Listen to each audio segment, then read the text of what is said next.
Exercice 1, partie entière. Voilà l'énoncé de l'exercice. Donc la première question, soit x un nombre réel quelconque. Donnez la définition de la partie entière de x. Voilà, notez x, c'est la partie fractionnaire de x. Donc la partie entière de x appartenant à R, est l'unique nombre entier tel que, voilà, cette inégalité est vérifiée. Donc, par exemple, la partie entière de 2,7 est 2, car 2 est inférieur ou égal à 2,7 et 2,7 inférieur ou égal, inférieur strictement à 2, qui est la partie entière de 2,7 plus 1.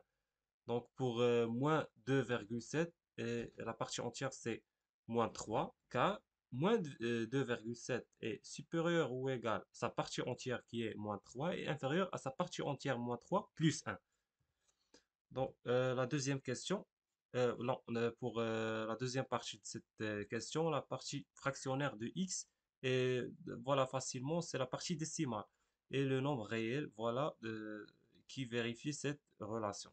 Donc, par exemple, la partie fractionnaire de 2,7 et 2,7 moins 2, c'est 0,7.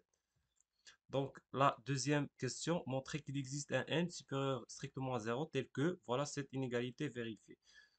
Donc, on doit, voilà, on doit, euh, on doit chercher à encadrer EX. Donc, ce qu'on va faire, on doit chercher à encadrer EX. D'après notre inégalité, x supérieur ou égal à EX, inférieur à x plus 1. Donc, on doit encadrer EX de cette inégalité. Donc, qu'est-ce qu'on va faire? Donc, inégalité de gauche dit exactement que, voilà, EX est supérieur à x et de droite, voilà, dit que x est supérieur à x moins 1. Donc voilà, le 1 ici, donc voilà, il va être, voilà, va être déplacé de l'autre côté en changeant de signe. Donc x est supérieur strictement à x moins 1. Donc voilà, on a encadré EX.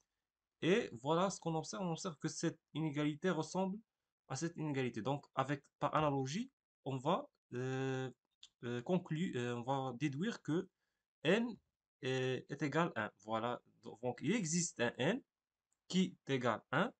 Voilà qui vérifie cette inégalité qu'il fallait démontrer.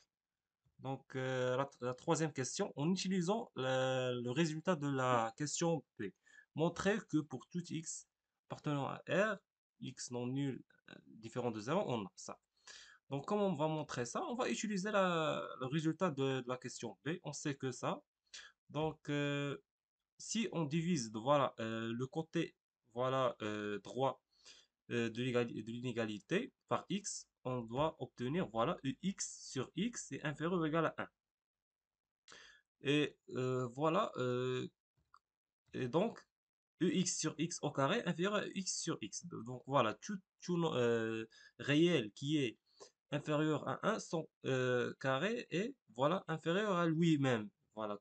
Par exemple, le carré de 1 demi est inférieur à 1 demi. Donc voilà, parce que 1 demi est inférieur à 1. Et voilà, si on divise voilà, le côté gauche de l'inégalité, voilà x moins 1 inférieur à x par x moins 1, donc on obtient que 1 est inférieur à ex sur x moins 1. Donc voilà, donc ex sur x moins 1 au carré est plus grand que ex sur x moins 1 parce que x sur x moins 1 est plus grand que 1.